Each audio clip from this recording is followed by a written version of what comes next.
Abduction, Chapter 13. Natasha lingered in the steam room entrance only for a moment. I felt her need to want to speak with me and made no attempt to look her way. I was told that one way to irritate a beautiful woman was not to acknowledge them. I'm sure Natasha felt that way as I closed my eyes and relaxed. Didn't have to see her storm off. I heard her footfalls. I did not know what the repercussions were going to be for ignoring her. There was another saying. Unfortunately, I didn't know what sort of hell I was getting myself into. I had time to think about Maxim's offer of dinner now that I had time to myself. I had the option to refuse and leave the burning questions in my mind alone. That wasn't a wise decision either. I had to face the woman in my life who had an urge to know why aliens were visiting Earth. Echo also had in her mind that aliens were abducting people and doing medical tests on them. I wasn't so sure about either. For my part, I was convinced there was a human answer to the questions that Echo posed. Bogdan and Taya's testimony presented a problem for me. I believe something happened to them. This would negate my thoughts about aliens doing experiments on abductees. Bogdan and Taya's story was convincing.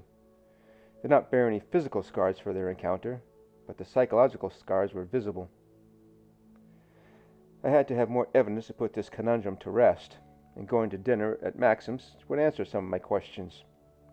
Foremost in my mind was, why did Maxim have an interest in extraterrestrial beings? What set him on his quest for answers? I also needed to interview at least one more person who said they were abducted by aliens. Not that their story would persuade me that the kidnappings of the alien kind were happening, but it would rule out the human intervention if their story held water. The feeling of restlessness started to come over me. I wanted to move and get answers.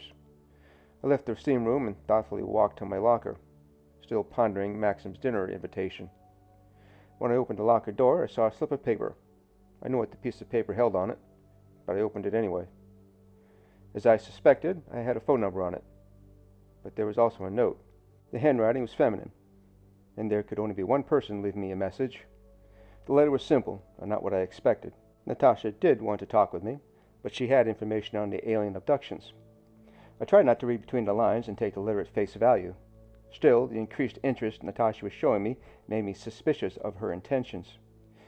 If I thought about it too much, it would drive me crazy, because if Echo caught wind of this letter, I was hypothetically a dead man. If I ignored Natasha's note, I could be missing crucial information to solve this abduction mystery. I would be alive, though. If anything, I couldn't hang on to the letter or program the number to my phone. Now, Echo was prone to using my phone on a whim. The last thing I needed was for her to accidentally look through my phone numbers.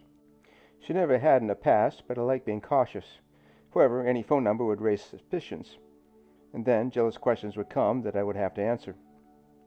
I took a long look at the phone number and memorized it. The note I almost deposited into the trash. I had second thoughts about throwing away the letter, because I was unsure how much trouble Natasha would get into for contacting me independently. Not knowing how Maxim would react had me concerned. I would throw the note away elsewhere after tearing it up. The relaxed feeling I had in the sauna left the moment I hit the gym floor. The uneasiness of not knowing what Natasha would say bothered me. I looked toward the welcome booth, and she wasn't there. It was a bitter relief not seeing her present at her station. I glanced around the room, pretending I was looking at who was working out, but I didn't find her. Could not help but wonder where she had gone, or if something had happened to her. Then she appeared from the door that leads to the office area. Natasha made a beeline toward me. She had a piece of paper in her hand that I assumed would have Maxim's address written on it. I walked toward her and closed the gap between us within a few strides. Her eyes smiled at me, but her lips remained perfect. I gave her a soft smile despite my not wanting to show any emotion toward Natasha. She handed me this piece of paper. "Hope to see you at the party," smiled Natasha. I wanted to groan, but I held my composure. The paper indeed had Maxim's address written on it. It was male handwriting and probably Maxim's own script. "Will you be bringing a date?" "No date," Natasha said with a playful frown. "I see," I replied. "I'm still not sure I'm going, but I'll have to see if my fiancé wants to go." "You should come. You and your girl will enjoy yourselves." This girl was good. I could not tell where Natasha's feelings lie. First, she acts like she's hot for me, and next, she plays coy. Like any negotiation, I play it cool and wait for her to play her cards.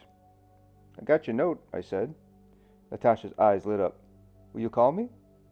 "If you are serious about what you have to say, then yes, I will call you."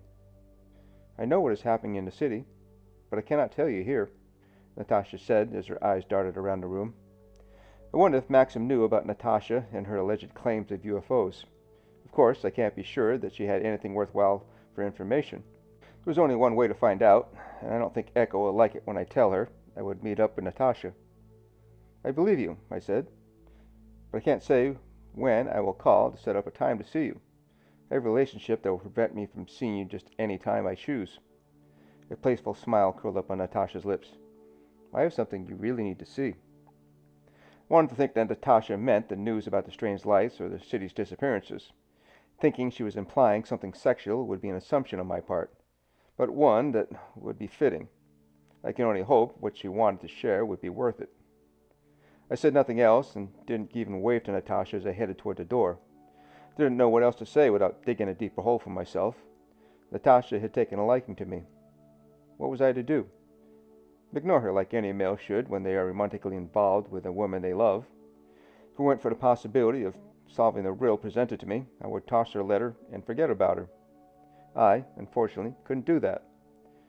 Valeri suddenly appeared, but he seemed focused on something to acknowledge me as he headed out the front door. Any thoughts of Natasha's dissatisfaction with me weren't even in her memory as I increased my walking pace to catch a glimpse of where Valeri might be going. I passed through the double doors and looked down the street. Valeri hadn't gone far. He was getting into a cab, and with me on foot there was no way I was able to follow him. Under other circumstances I would have given Valeri's actions no thought. However, he never came back to see me off like he had with past meetings. He had always been a gracious host when I went to the sporting club. Maybe my thoughts were misguided, and worrying about nothing was not worth the trouble. I would have to let it go because I had other worries. I would have to explain the faint fragrance of perfume on my body to Echo. Maybe I imagined Natasha's scent lingering around me, and perhaps Echo would overlook it. Fat chance of that happening.